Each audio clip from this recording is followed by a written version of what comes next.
Good morning as folks are joining. We'll give it a minute. Uh, as we've been talking about, Monday, September 8th is the public hearing that the Department of Early Education and Care is holding around the C3 formula. So we are strongly encouraging folks to share public comment. And we have a template in our advocacy headquarters of kind of with all the information. It's a virtual hearing, public comment. It can be on Zoom and you can also send it written. I think I said folks yesterday that I was at the Joint Committee on Education hearing with the legislature and they were really pushing written comments. It's all goes into the record. So that is certainly an option as well. And thank you, Brian Gold. Also just added a survey. Uh, that, so Sammy, are they available to review now? Which just let me know what The they. new regs, like the new regs. There's no new regs yet. So this Okay. is a hearing to determine if there should be changes to the C3 formula. Oh, okay. Yes, so we'll put all that in chat. Okay, well, it is my pleasure to welcome Ann Hedgepeth from Childcare Aware of America here on the 9:30 call. And you've been here before, is that right? It is, although Amy, I'm not sure that I've done a presentation. I feel like Nope. I joined and I answered some questions. It's been a while. I'm really happy to be here this morning. Well, Anne, we've been doing this for 5.5 years, I so it's hard to track who's here. But our first question for all callers is for you to tell us a little bit about you and how you came to be in your current role. And then I know you have something specific to share with us today.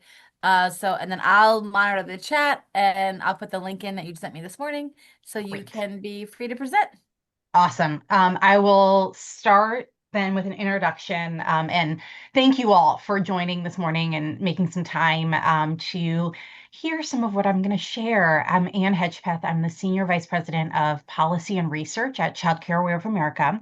Childcare Aware of America, many of you all may know, is a national organization focused on childcare and early learning policy, research, practice. We also support military families accessing child care fee assistance or subsidy who for community-based care in their communities across the country.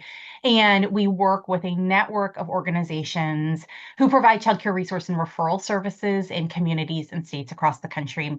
I hope that I've had the chance to have many of you all on webinars, calls, that you're on my newsletter, that you hear from us, and that this will be a nice deep dive into one resource that we've recently released.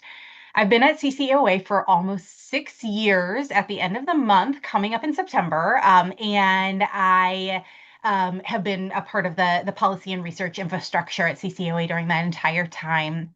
I came to Childcare World of America from doing work in particular on women and girls anti-discrimination, pay equity, Title IX, some issues that really overlap with the way in which childcare supports our communities and our families and our economy, and was really excited to join the organization and dig in deep on this particular policy issue.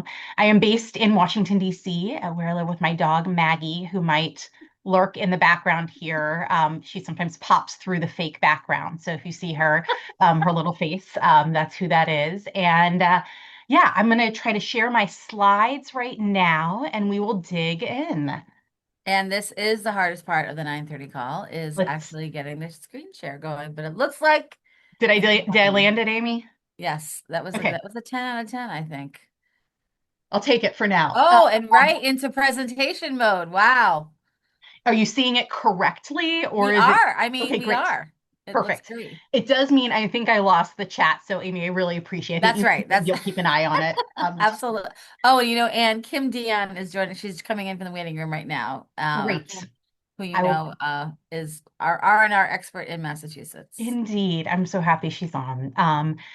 So what I want to spend some time on today is a survey that Child Care World of America conducted this spring, where we talked specifically to parents about what's happening with childcare, their experience with childcare, their use of childcare, what they look for when it comes to childcare, and what are the challenges in their communities.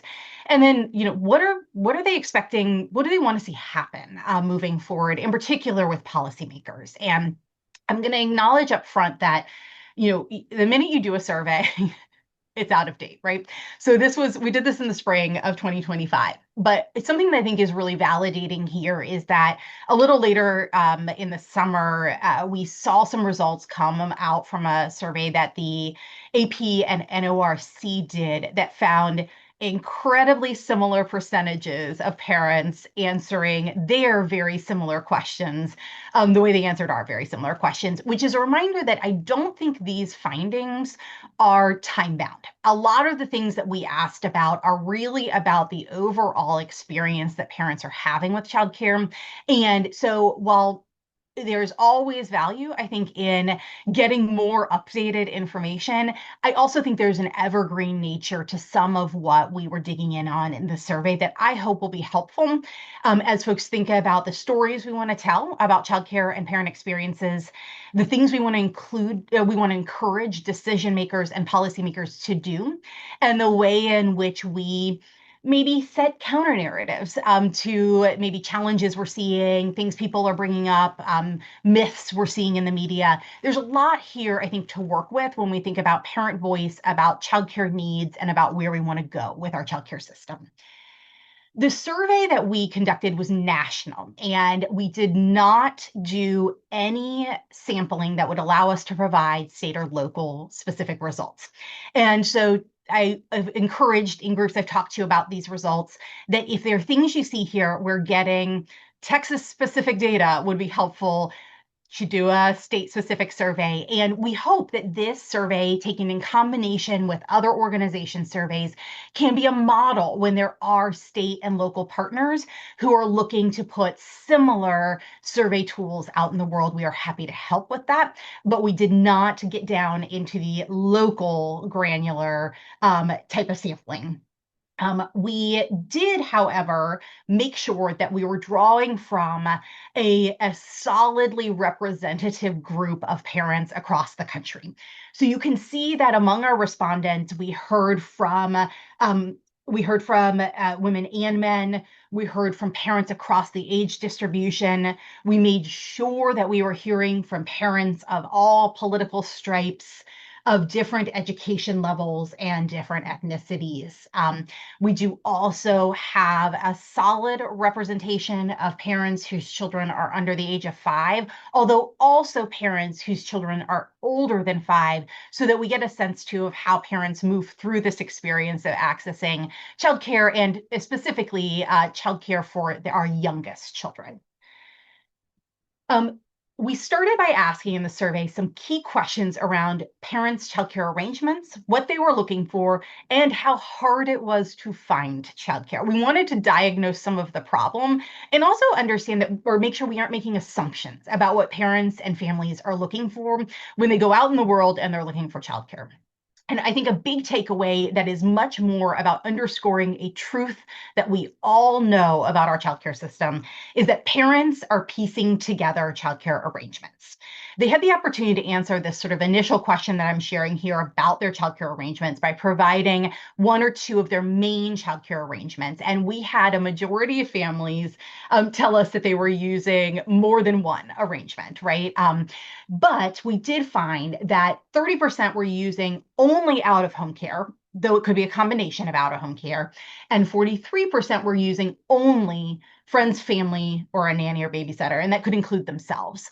That is just to give us a taste of the way in which parents are moving through these decisions or choices they have or don't have, and therefore are shaping where their children are receiving care day in, day out. I want to stress that we did not ask whether this was the arrangement they like or wanted. This is the arrangement that they are having to use so that we could understand what that looked like. And there's a question in chat, Anne, about the difference. We know this is Yeah. a perennial challenge of childcare and pre-K. So what we did not offer uh, definitions that constrained families based on what we decided these meant. We provided some terms so that families could identify what they thought their arrangement was. This will actually come up in a couple of other places where Okay. families did self-identification on this survey. That means that I think many of us know pre-K programs are offered in childcare programs, and it is possible that those are the same site, but parents in the survey told us, 18% of them, that their child was technically, from where they sit, enrolled in a pre-K program. We do know that there are states where that Right. program is separate, and that is why we did include that as a particular line versus lumping them all together. So it probably does not provide us practitioners with a level of detail on Right. funding stream, but it tells you a little bit about how parents and families Yes. perceive their arrangement. Sure. Thank you for that. Yep. We also asked what they prioritize, parents and families prioritized when they were looking for childcare. And I think the thing that really stood out to us when we got these results, again, I'm not sure it was surprising, but I think it's really, really important, is that safety and cleanliness, I mean, overwhelming. To a fault, we had almost no parents tell us that they did not see safety and cleanliness as important. This is Okay. what they're looking for when they look for childcare. And I think that is a really important counter to a conversation around whether we have too much safety or cleanliness in our childcare programs. We, as advocates, all of us, with our variety of different roles and perspectives we offer, have the opportunity to define safety and cleanliness, to talk about what's the floor and how to exceed it, to right size those things around setting and age group. But parents and families are saying clearly that it is a priority for them. And so that is not a response that suggests the parents and families are willing to compromise on those things. It is what they're looking for. And we can work to make sure that we are aligning those requirements with what's appropriate for the services, the care, the education, and the environment that we want to see for children being offered. Childcare of America was also conducting this survey in the context of trying to understand a little bit more about how parents understand brain development and learning in their childcare choices. And you're going to see this pop up a little later in the results I share. But I did want to acknowledge that when it comes to what was extremely important or very important, parents and families are looking for the way in which their children are being supported in their brain development, in their learning, in their education, not just in being safely minded for time during the day. They see these things as absolutely part of the experience they're looking for their children. So when we talk to parents then about finding childcare, we did, of course, find that it is incredibly hard for parents and families to find high quality childcare, incredibly hard for them to find affordable childcare. And this is true across the board. And I'm going to dig in a minute into some of those demographic breakdowns of where this maybe looks a little bit different in terms of quality and affordability. But I just want to underscore that this is at the core, right? Is that 2/3 of our families are struggling to find childcare that meets their expectations around quality and affordability. And as you're going, Brian Gold has an observation. I'm curious as to how these rankings correlate or not with parents' priorities for K-3 schools. Oh, Most, but not all, like costs would still apply for yeah. K-3. That's a really interesting question. And I feel like, right, this idea of sort of what are the offshoots of research that come out of I got these results and I was like, why didn't we also ask about this or that? So I Right. very much feel that. I think that's a really interesting question. Something that we've discovered when we dug into some of the demographic breakdowns is actually that stay-at-home parents, and they self-identified as stay-at-home, were more likely than parents who work to say finding high quality and affordable childcare is difficult. And I want to note that because I think it is a reminder about the choice story that sometimes is told, and that choice is very much constrained by your options in your community. And so we do have a number of parents, a number of families across the country for whom lack of access is very much a part about their choice dynamic, not just preference. And that's, I think, really part of the story here on this slide is that we do have families, parents who are staying at home who know what the childcare landscape looks like in their community. They have pursued it and they found it hard to find high quality childcare or to find affordable childcare. So underscoring just a part of the story that I think is really important when it comes to parent experiences. We did not find that there were geographic distinctions in finding high quality care, but we did find that parents in small towns and rural communities were more likely to say it was difficult to find affordable care than their urban counterparts. So just something to keep in mind too. This is going to come up a little bit later when we talk about what kind of action parents want to see. These parents and families really feel strongly that we need to do something about the affordability issue that they're facing.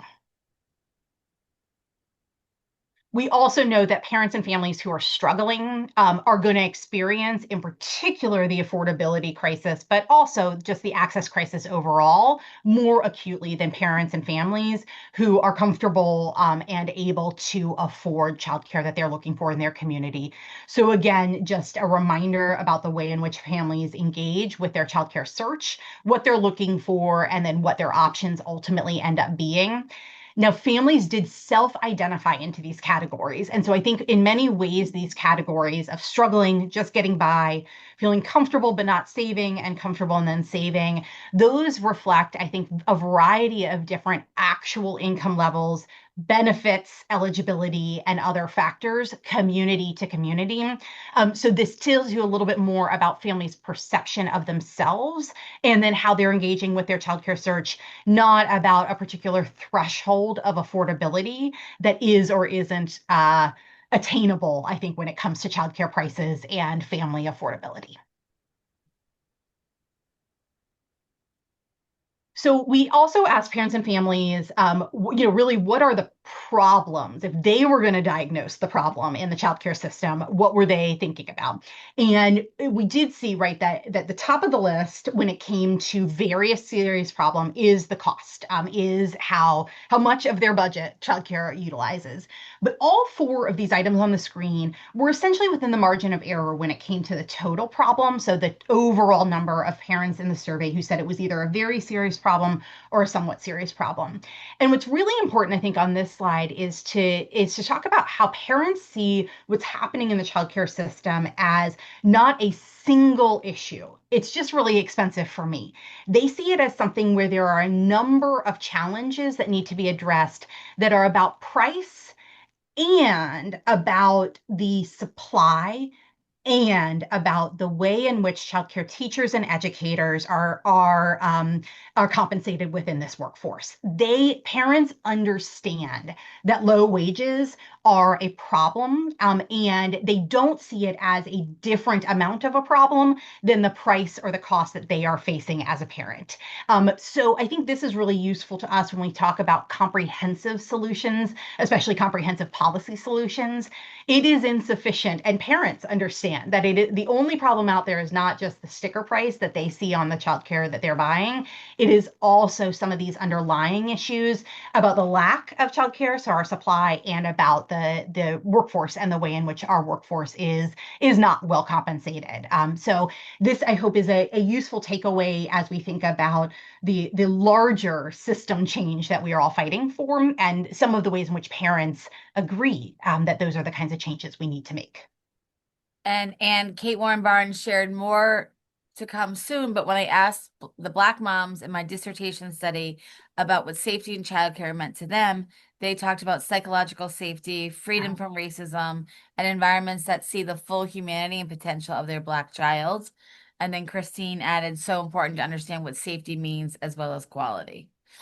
I really appreciate that comment. And I think that's so true. And in some ways, I even see that, and we're going to get to this in a minute, about right, parents and families are really driven by wanting their child to thrive. Like that is why they make the childcare choices they make. It's why they want investments in the childcare system. It's why they want childcare to be available and to be good. Um, in a minute, this is a little bit of a preview. I'm going to talk about how it stands out above and beyond the economic arguments. This is not just about I need to go to work, right? This is Yeah. about I want my child to be better off with trusted caregivers in addition to my parenting. And I want it to be in a place that can do that and do that well for them. So I really appreciate that about some of the nuance that really makes up safety and really makes up what is a high quality environment for children. So when we turn to like what do parents want done, they overwhelming 8 in 10 parents say that access to affordable quality childcare should be a top priority at the federal level and at the state level. And we asked these separately. So the goal was not just to paint policymakers with a single brush. It was to make sure we understood and that we were clear that parents see a role for both their elected leaders in Washington, D.C. and their elected leaders in their state. And you can see that some family, a third of families, folks in the survey, think it should be a top priority, and then another almost half of families see it as a high priority. I think there are times, right, where we all struggle when it comes to our advocacy work to get childcare to break through to this level of being at the top of the list. And so this is really a reminder that this is what parents are looking for from their policymakers, from their elected leaders. And among these parents, also 3/4 of them think funding for childcare should be increased. So it's not just that we should do something, it's that we should increase funding for childcare and early learning. And that's, I think, an important connection point. No, we did not ask parents to rank tax credits in this too. We literally just said, do you think that government funding should be increased? And they agreed. They thought it should be increased a lot or increased some. We don't think that parents should have to pick between policy solutions. As in many ways, our job is to understand how to then move this forward to make sure that we get the funding and the investments we need to make our childcare system stronger. There are some distinctions across party lines around the funding increase question, but those distinctions are not significant when it comes to talking about how this is a bipartisan or almost nonpartisan place of agreement among parents and families. They see overwhelmingly that funding and believe that funding should be increased for childcare and early learning. We do, though, see a difference when it comes to those parents in small towns. I think this harkens back to the experience they're having looking for childcare. They are more likely, they're especially supportive of increasing funding for childcare and early learning. So I think that's important for us to keep in mind. Many of us talk about the difference in geographic experiences that families have. It shows up into their expectations of policymakers as well. So the last thing I wanted to note is this thing that we started with, we're coming back around to, is it can be really important in our advocacy conversations to think not just about the dollars and cents of childcare, but also about our shared values for childcare and early learning. Why? Why do we all agree that childcare and early learning is important to us as a society? Why do we think there's a role of government? And why do we think it's important to all work together to improve our childcare system? And one of the things we learned is that when parents were asked about, do they look for childcare? Do they care about childcare because of the economic benefit it affords them to be able to work? Or do they do it because they understand that children will benefit, that there will be an investment in their healthy brain development that will pay off? And they absolutely said that the brain development argument was more important than the economic argument to them. And it makes sense, right? They're kids. They understand what's happening. They're watching, the brain development unfold every day and thinking about how they can do even more to help their children succeed. But I think it's important to keep in mind that a lot of our decision makers are parents, and they probably understand this at their core too. They've had to make similar decisions for their children within their families. And it can be really important for us to think about what is our value here, not just what is our return on investment. And there's good reason to make all of these arguments. Childcare and early learning makes such a difference across the board. But I wanted to share that, we were particularly interested in where brain development falls in the conversation and in the messages that are effective. And we found that it is, with parents in particular, this is really where their head is, this is where their heart is when it comes to childcare and early learning. And this was Uh, true across party lines. Donna Danette said this slide gives me so much hope. And there's also, I think Christine Ross shared, I think it's striking that such a large proportion of parents both want quality and understand the workforce issues and the need for higher pay, with the implication that more public funding is needed. I don't think this was so broadly recognized 10 years ago. The messages have gotten through, and that should help support advocacy in this area. I think And that's totally right. Edna shares how can high quality early education be equated with adequate pay for early educators? I wonder how much parents are willing to advocate for this challenge.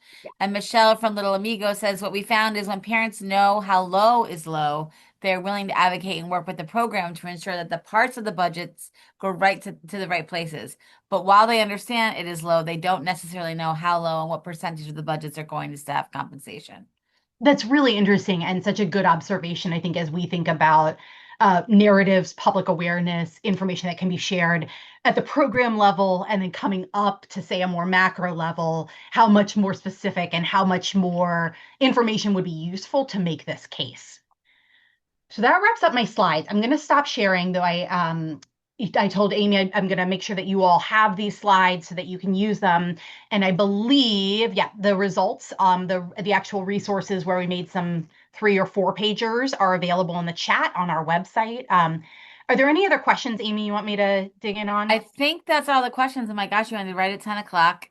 Sharon Toulouse says, Anne, my first introduction to CCOX, Childcare Aware of America, and the role of childcare health consultants was at a conference in Washington in 2001, lifting up childcare health consultants will absolutely improve program health, safety, and quality. Brain development is supported by movement, nutrition, safe environments, lessening or mitigating trauma. We need more data and research to measures and outcomes in states that fund and support a formal Yeah. system of the health consultants for providers. Thank you so much for your important work and commitment. Thanks, Sharon. I appreciate that. I really am grateful for being here today to getting to talk a little bit about these results and think with you all about how we could do more research, but then also use some of this information in our advocacy, in our, just conversations with parents and families, with our connections with decision makers. And Kim Dion, as you were coming in from the waiting room, we gave you a shout out. So just when I see you here on Hey, camera. Kim. Hi, Anne. Good to see you. Good to Shout see you. out to Kim. And thank you so much for joining us. And I put the link, excuse me, to the survey report in the chat. You'll send us the slides. I also added, speaking of state policy, our governor is thinking about how we can make sure we have COVID vaccines in Massachusetts. Speaking of state policy and Yes. policymakers making decisions, also today, RFK Jr., the Secretary of Health and Human Services, is in Washington, D.C., for a hearing where he will be asked questions by Congress. So tune in. We will be back in action next week on the 9:30 call. So we also know that some people are not getting our weekly emails because of our e-advocacy tool. So I'm going to make sure that the calendar is also up to date and we'll include that in any emails that we send out. So please join me in thanking Anne for joining us, and we will see everybody on Monday morning back on the call. Have a good rest of your week. Take care.